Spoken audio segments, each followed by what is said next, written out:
Oke guys, jadi bener lagi kita mau mulai kuliah online perdana. Ini harusnya udah di Jerman tapi ya karena ada beberapa masalah. Akhirnya minggu pertama kita masih di Jogja. Jadi ya ini kalian bisa lihat ini aku masih di kamarku di rumahku. Biasanya aku syuting video lainnya di sini tapi ya untuk saat ini bener lagi kita mulai sih. Ini kurang 5 menit lagi dan sekarang jamnya 9:25. Jadi nanti kita setengah 10 malam mulai. Ini malam ya guys, nanti aku tunjukin keluar gitu. Oke. Oke, bisa dilihat ya guys, ini malam hari dan itu aku nggak tahu itu kayak overexposed atau gimana, tapi itu malam ya guys. Itu bukan kayak mau pagi tapi beneran masih malam. Oke, lampunya masih nyala. Ya ini pantulannya kelihatan. Tapi intinya masih malam sih. Oke guys, jadi untuk jadwal pelajaran minggu ini tuh kita mulai dari hari ini, yaitu aku ambil Berlin Museum. Jadi nanti kita bahas tentang museum-museum yang ada di Berlin. Itu mulainya dari jam setengah 10 sampai setengah 11 malam. Soalnya di minggu pertama ini cuma kayak introductory, jadi perkenalan gitu sih. Ya kayak kuliah di minggu pertama kan biasanya juga cuma perkenalan. Kayak nanti di course ini kita mau ngapain dan sebagainya bla bla.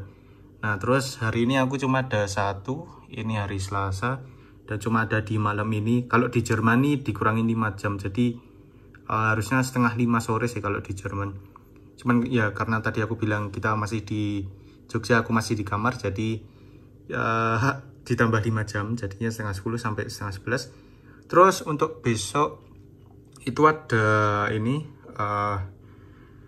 pelajaran bahasa Jerman A1, jadi bahasa Jerman dasar, itu jam 2 sampai jam setengah 5. Kemudian ini sangat GG sekali, teater di Berlin ini setengah 11 sampai setengah 12 malam. Ya kalau di Indonesia waktunya malam, kalau di Jerman tinggal dikurangi 5 jam. Oke lanjut, itu untuk besok. Jadi besok kita harus lebih begadang dari ini karena kita setengah 11 baru mulai dan setengah 12 baru selesai.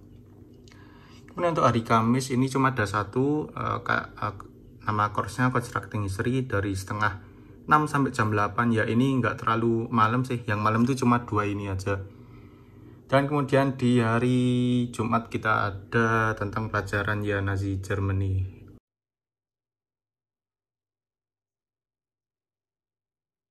What I'm looking at and what I'm referring to. The Moodle page is a little bit more up to date than the syllabus because I have it more here with everything you need to know. So I'm just going to use the Moodle page. So this is where we are right now. And this planning your visit to the Jewish Museum Berlin is for when you're here. And when you're not here, where do I have it? Since you're not here, there's a video. It's not a bad video. You get a nice interview with the architect. It's a video. Standing in the cold, cold rain. I don't even feel the pain. Anything to step away. I know we could both do better. Oke guys, jadi kita baru aja selesai kelas tentang museum di Jerman ya. Tadi karena pertemuan pertama, tadi kita cuma bahas kayak perkenalan, terus kayak course-nya nanti ngapain aja selama sekitar 3 bulan ke depan. Terus tadi juga dosennya perkenalan, habis itu gantian muridnya yang perkenalan. Tapi itu dosennya ternyata bukan asli Jerman guys, jadi dosennya tuh asli dari Kanada tapi dia pindah ke Jerman terus nikah sama orang asli Jerman gitu. Dan dosennya tuh enak banget, jadi ramah, terus dia sering banget ketawa sama pas jelasin materinya enak. Oh ya buat yang nanya kak kita ngomongnya pakai bahasa apa, itu kita pakai bahasa Inggris ya guys, karena di ISMA itu kayaknya emang diwajibin suruh pakai bahasa Inggris. Terus tadi habis perkenalan dilanjut bahas materi sedikit tentang Holocaust, terus kamp konsentrasi, sedikit tentang Nazi sama Jerman setelah Perang Dunia Kedua gimana. Dan tadi fokusnya membahas nah jadi kita tadi bahas tentang gimana nasibnya orang Yahudi habis pembantaian di Holocaust ya. Kalau kalian nggak tahu, gampangnya di masanya Nazi itu, jadi orang-orang yang punya darah Yahudi, walaupun mereka kayak misalnya cuman punya seperempat darah Yahudi, itu mereka tuh bakal dikasih kayak dikasih penganiayaan tergantung seberapa tebal darah Yahudinya mereka. Jadi gampangnya orang yang punya misalnya dia setengah Jerman setengah Yahudi itu penganiayaannya bakal lebih banyak dibandingkan orang yang cuma seperempat darah Yahudi gitu. Dan ya seperti yang kalian banyak tahu itu, kamu konsentrasi kan isinya kak genosida orang-orang Yahudi gitu. Nah tadi kak dijelasin kak sisanya dari orang yang selamat dari Holocaust dan juga orang yang berhasil kabur dari Jerman sewaktu Nazi berjaya itu mereka gimana. Secara singkat tadi gampangnya tuh, jadi di Jerman tuh kata dosennya namanya Victoria gitu. Jadi di Jerman tuh ada sekitar 500.000 orang Yahudi sebelum masanya Nazi gitu. Jadi 1930-an gitu tuh 500 orang Yahudi itu di Jerman, dan mereka tuh udah bener-bener bisa hidup gitu. Mereka udah bahasa Inggrisnya mereka udah established banget. Jadi mereka udah punya rumah, mereka punya pekerjaan, mereka punya keluarga dan lain-lain sebagainya. Jadi mereka udah bisa hidup dengan damai. Nah namun pas si Nazi datang tuh tiba-tiba mereka bikin suatu peraturan yang namanya Nuremberg Law. Tadi dijelasin sama dosennya, aku gak tahu tulisannya gimana, nanti aku bakal kasih tulisannya di sini. Jadi intinya si Nuremberg Law itu orang-orang yang punya darah Yahudi itu mereka nggak boleh memiliki pekerjaan. Jadi mereka nggak bisa bekerja sebagai pejabat negara, mereka nggak bisa di militer, dan itu menghancurkan ekonominya orang Yahudi banget. Jadi kayak banyak yang mencoba kabur dari Jerman. Nah itu sebelum Holocaust datang, karena Holocaust itu kayaknya tahun dekat sama 1945, dekat dengan puncaknya Perang Dunia II gitu.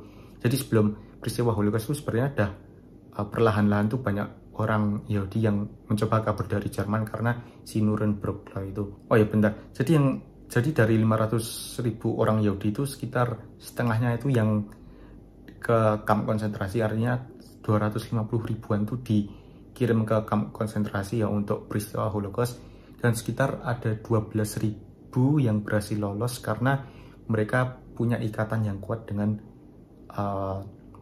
entah keluarga atau teman atau saudaranya yang mereka punya darah Jerman yang kuat atau ras Arya yang kuat. Karena kalau kita tahu kan si Hitler sama Nazi itu kan intinya mereka ingin menjaga darah murni bangsa Arya gitu agar nggak kecampur sama darah bangsa lain gitu. Ya intinya mereka pingin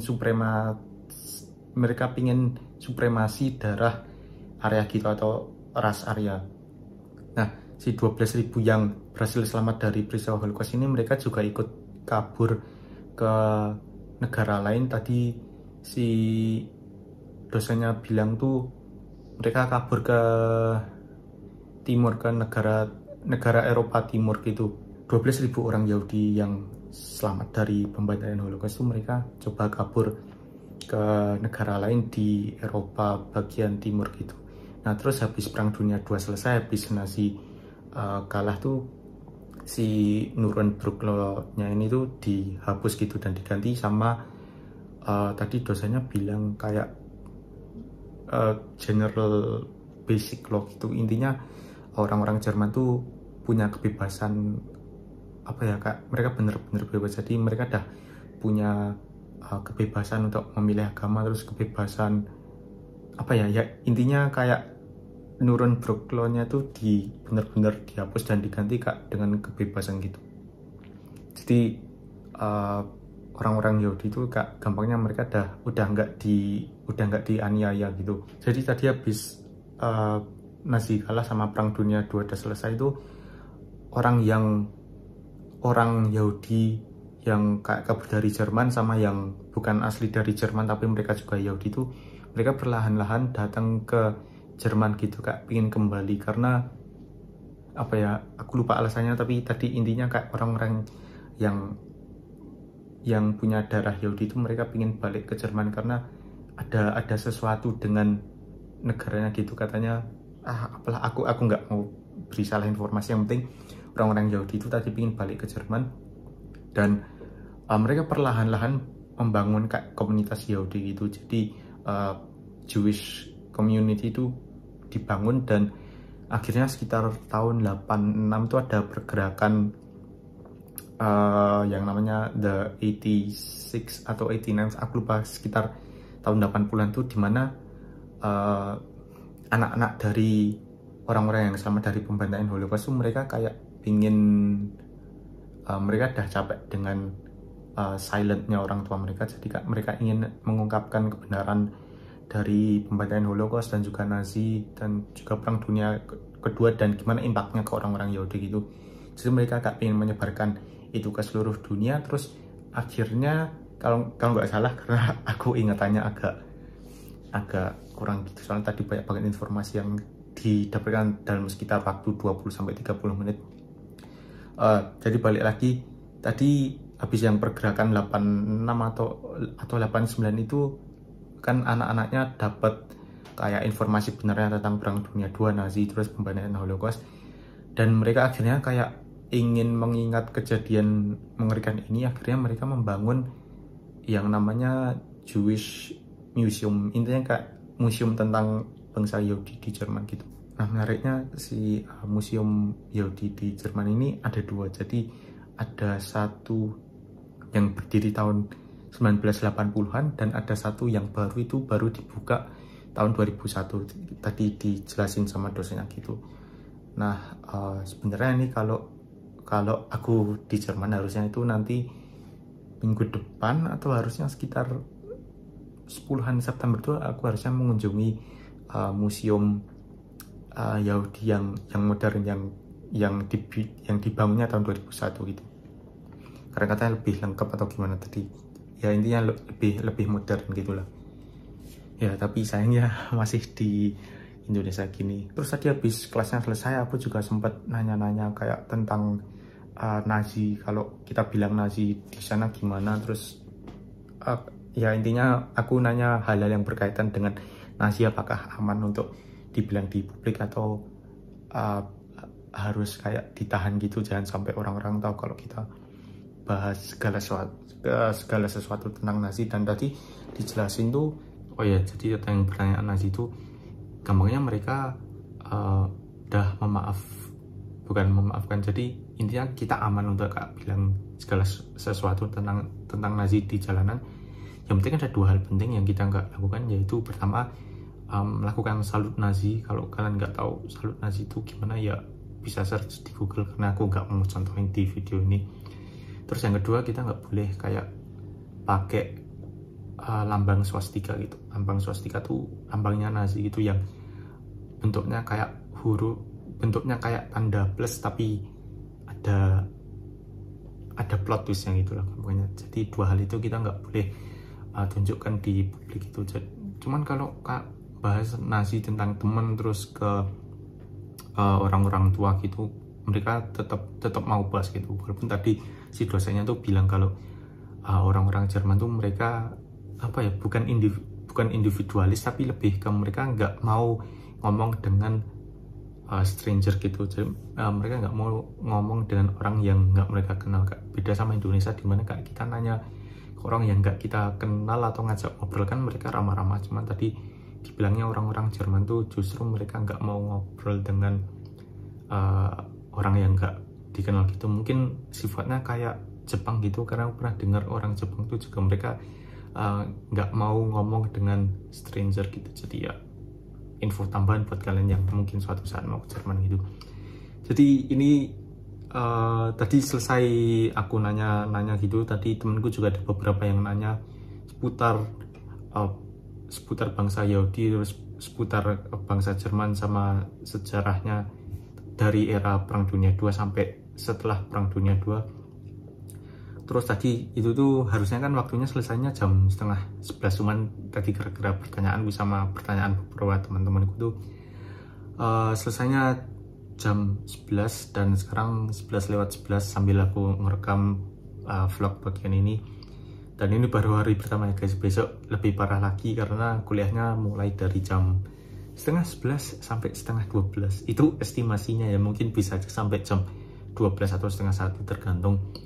Besok tuh bentar aku cek jadwal. Tadi aku udah tunjukin di awal tapi aku lupa. Oke, besok ada tentang teater di Berlin. Besok ada teater di Berlin gitu. Jadi agaknya bakal muncul banyak pertanyaan tentang teater di Berlin. Jadi mungkin itu dulu dari hari pertama ini. Ini aku tinggal persiapan tidur, habis itu tidur dan besok lanjut. Oh ya, besok sebenarnya ada satu kursus lagi. Bentar. Besok siang menjelang sore itu ada satu kursus lagi, yaitu Jerman A1. Jadi Jerman A1 ini kak gampangnya dasar-dasar bahasa Jerman gitu untuk orang yang ingin belajar bahasa Jerman, karena levelnya kan dari A1, A2, B1, B2, C1 sama C2. A1 paling dasar, C2 tuh paling tinggi. Jadi ya mungkin itu dulu. Ini juga udah 15 menit, aku nggak tahu motongnya nanti gimana karena kayaknya tadi semua yang aku jelasin itu penting-penting gitu. Mungkin aku bakal coba ngeringkas gitu. Jadi ya mungkin itu dulu untuk malam ini, dan sampai jumpa di hari berikutnya. Nanti aku mungkin bakal mulai ngerekam pas pelajaran selanjutnya mau mulai gitu. Oke, jadi sampai jumpa di segmen berikutnya.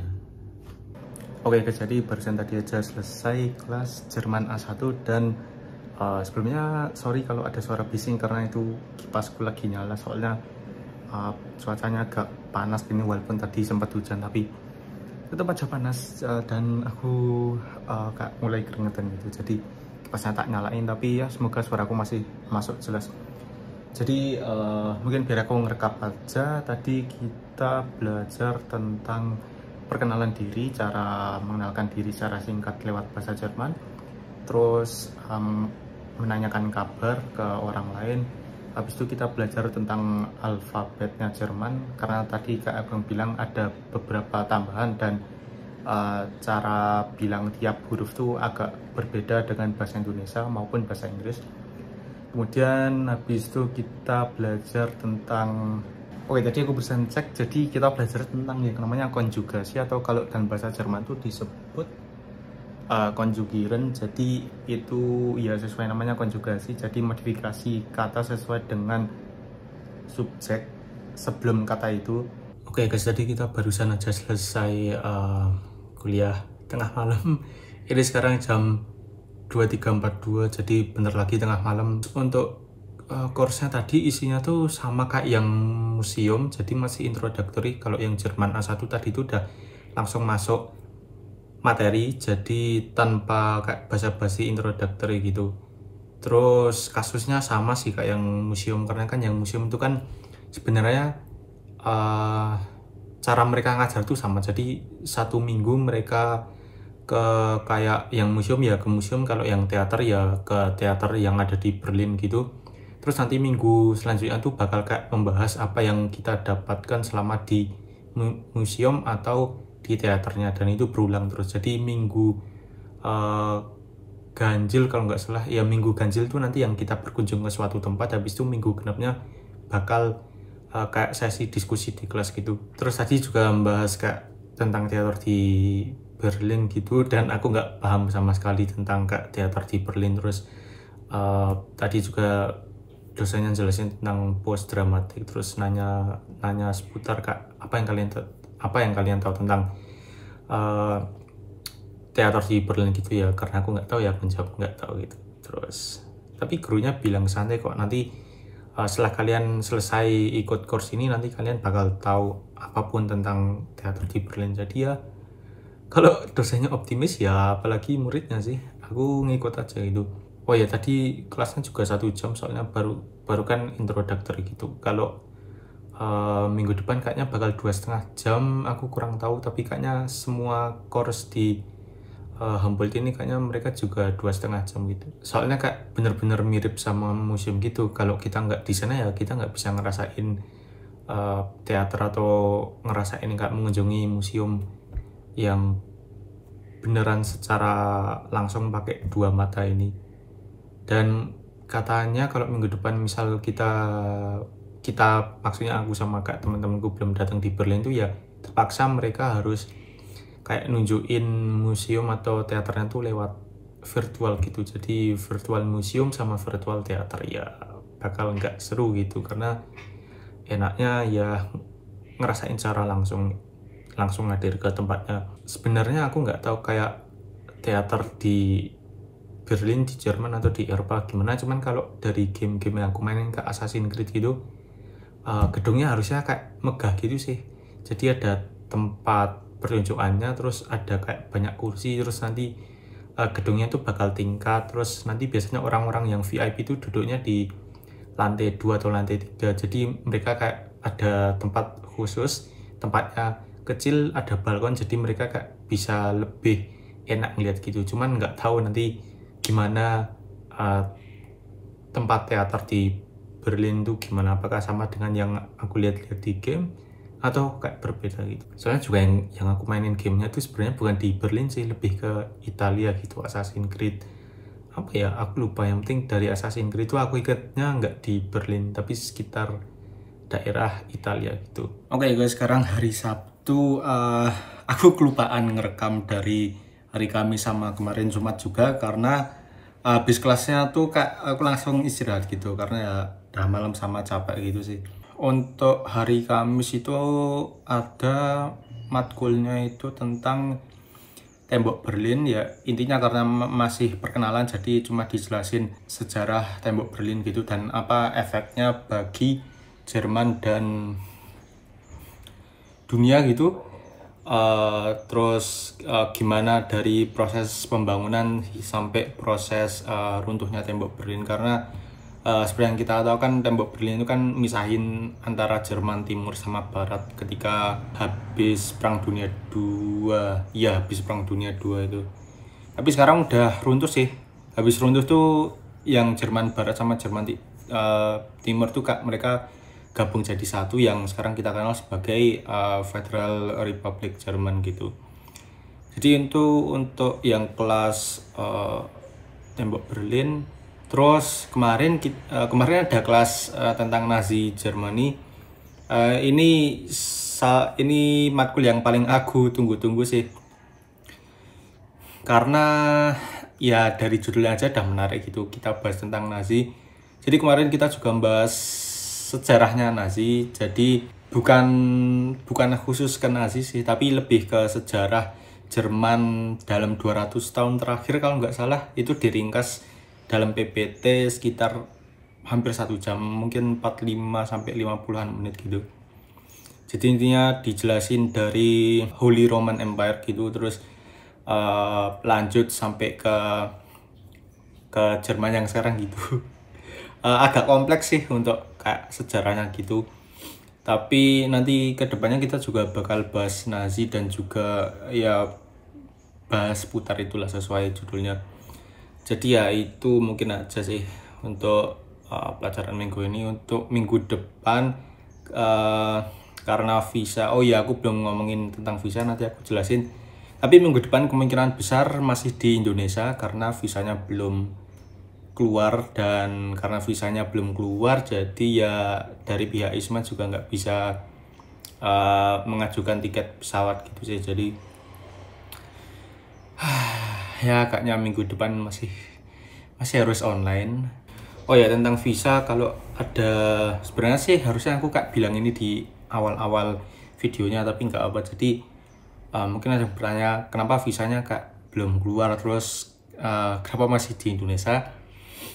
Ya karena dari embassy-nya Jerman atau kedutaan besarnya Jerman itu emang birokrasinya agak strict gitu. Bukan agak sih, tapi emang strict banget.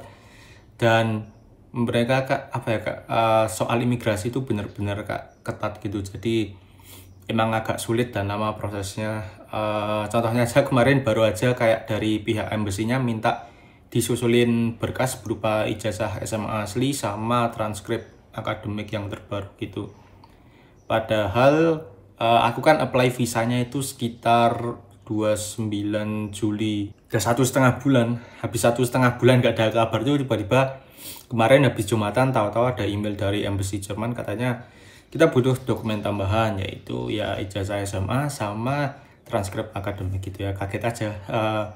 Yang lainnya tuh pada ngira apa visanya udah keluar, ternyata cuma minta dokumen tambahan gitu ya. Emang berita yang nggak enak, tapi ya adalah. Jujur sih aku nggak ada ekspektasi apapun tentang kayak visa keluar cepat atau apa, karena ya kalau dilihat-lihat emang visanya bakal keluarnya agak lama, mungkin bisa seminggu atau bahkan 2 minggu, tapi ya semoga minggu depan paling nggak di weekend udah ada kabar lah kalau visanya udah bisa keluar gitu. Jadi ya mungkin itu untuk minggu ini. Aku nggak tahu kalian mau lihat gak vlog kayak gini lagi apa enggak, karena ya vlognya karena aku belum di Jerman, jadi aku cuma bisa kayak ngomong pengalamanku, apa yang ya kejadian apa yang ada selama proses ISMA ini berjalan. Jadi mungkin itu aja. Habis ini aku bakal langsung ngerjain Jerman A1, terus lihat-lihat sambil kayak review materi matkul yang lain gitu. Siapa tahu ada yang kelupaan atau ada yang kelewatan.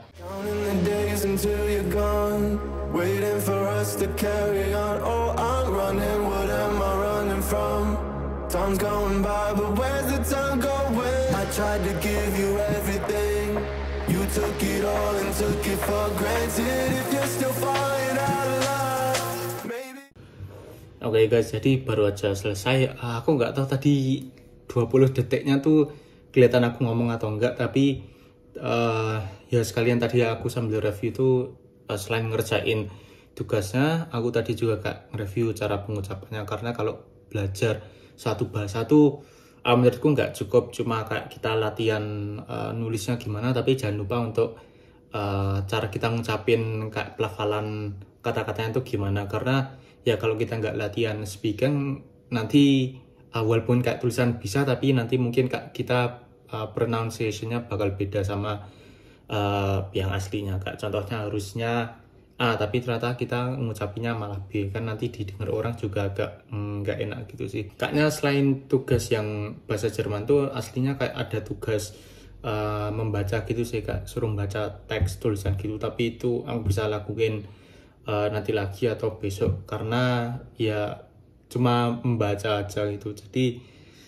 mungkin itu aja untuk vlog minggu ini. Aku tahu kayak 90% cuman aku ngomong, terus sisa 10%-nya cuma kayak timelapse gitu ya. Tapi mau gimana lagi, harusnya kalau aku udah di Jerman nih mungkin Sabtu Minggu bakal sering keluar gitu. Jadi Sabtu Minggu kita keliling Berlin, kita keliling Jerman gitu, terus mengunjungi tempat-tempat yang sekiranya enak, kayak mungkin museum atau beberapa tempat yang populer gitu. Karena masih di Indonesia, mau gimana lagi, cuma bisa nonton di YouTube gitu kak. Kira-kira nanti pas di sana bangunannya kayak gimana, terus isinya gimana. Tapi sangat menyedihkan. Tapi ya mau gimana lagi sih, emang udah nasib gitu. Oke, jadi mungkin itu aja video dariku. Sorry banget kalau kelamaan, karena aku bingung kayak bagian mana aja yang mau aku masukin. Tapi kalau dari berbagai rekaman yang aku lihat, mungkin videonya udah mencapai 25 menit atau bahkan setengah jam, mungkin video terlamaku. Jadi ya gitu sih. Sekali lagi terima kasih udah nonton. Jangan lupa untuk like, subscribe, dan juga share videonya jika kalian merasa ini bermanfaat. Dan sampai jumpa di video selanjutnya.